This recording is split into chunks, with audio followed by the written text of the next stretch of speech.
Naaalala mo pa ba ang reyna ng 90s teen pop culture? Yung signature colorful outfits, feathered hair, at laging may clips na parang rainbow sa buhok. Oo, siya nga. Jolina Magdangal. Pero, nasaan na siyang gayon? Kung naging parte ka ng generation na lumaki sa gimmick, labs ko si Babe. At Jolina and Marvin Fever. This video will take you down memory lane, filled with kilig, music, and one of the most surprising transitions in local showbiz. Si Jolina Magdangal ay hindi lang basta artista. Isa siyang phenomenon. Mula huling bahagi ng 90s hanggang early 2000s, nasa lahat siya. TV, pelikula, billboards, concerts. Lahat andun siya. Lahat ng kabataan noon, either fan ni Jolina. Sa totoo lang, siya ang nagbigay kahulugan sa pagiging isang tunay na pop princess. Nagsimula siya bilang chilled star sa Ang T. Pero hindi lang siya basta cute. She could act, sing, and perform live with energy na bihira noon sa teen stars. Mabilis siyang naging parte ng Star Magic family at nagka-love team kay Marvin Agustin na naging isa sa pinakamatagumpay na tambalan ng dekada. Kung nabutan mo ang labs ko si Babe, oh hey Babe, alam mo kung gaano sila ka-iconic. Parang instant kilig overload bawat eksena nila. At syempre, hindi pwedeng hindi pag-usapan ang music career ni Jolina. Ang mga album niya tulad ng Jolina, Inanete Nentinin, at On Memory Lane ay nagbasag ng mga record. Ang bersyon niya ng Chupa Chuchu at Paper Roses, mga classic na. Pero higit pa sa kanyang kasikatan, si Jolina ay may kakaibang charm. Yung nakaka-relate at palangiti na personalidad na kahit saan siya mapunta. Dala-dala niya ang sarili niyang brand. Wala siyang pakialam kung iba siya. Beads, butterfly clips, neon jackets, platform shoes. Lahat ng uso noong 90s. Siya ang nagpasikat. Pero may nangyari. Pagpanisok ng mid-2000s, unti-unti nang nawala si Jolina sa spotlight. Hindi naman siya na scandal or nabash.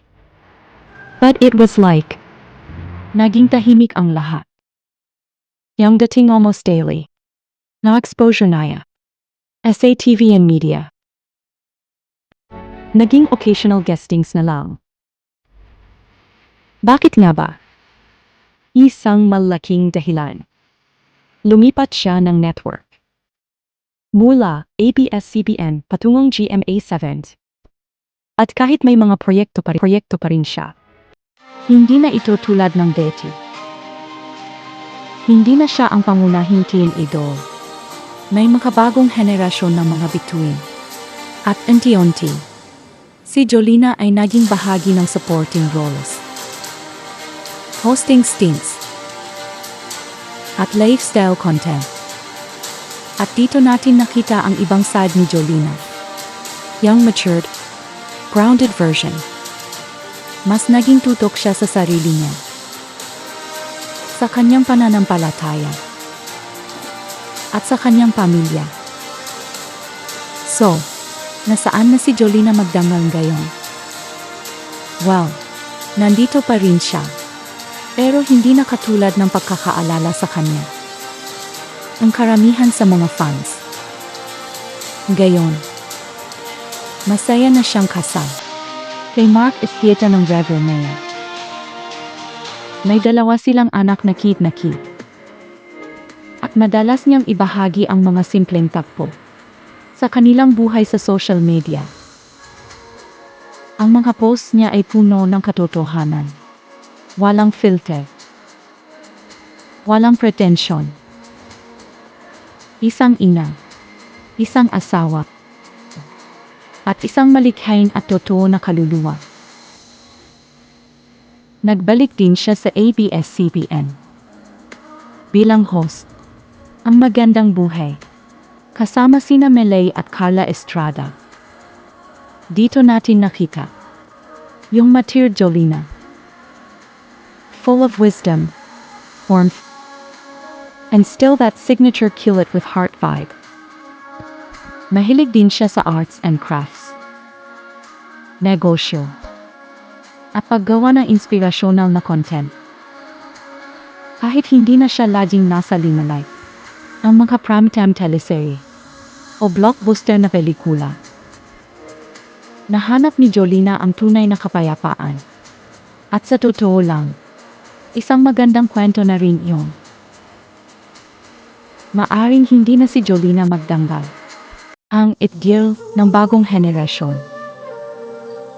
Pero para sa aming lumaki sa kanyang musika, mga pelikula at kakaibang magic, mananatili siyang isa sa pinaka hindi malilimutang bituin, ang Filipino pop culture. Nakakamiss. Di ba? Share mo naman sa comments. Anong favorite movie o song niya ang tumatak sa'yo? Kailan mo siya unang napanood o naging fan? And of course, don't forget to like this video. Subscribe kung hindi ka pa subscribed. And hit that bell para updated ka sa next nostalgia trip natin. Baka childhood idol mo na ang susunod. Hanggang sa muli. This has been your throwback companion, bringing you the stories behind the stars we once loved. Comment your favorite Jolina moment below. I-like at i-share ang video. Para updated din ang barkada mo. Yan ang mga kaganapan sa Showbiz Buzz PH.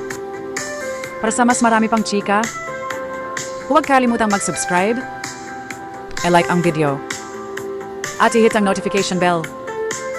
Hanggang sa susunod na chika, dito lang sa Showbiz Buzz PH. Ang paborito mong tambayan ng showbiz chismis.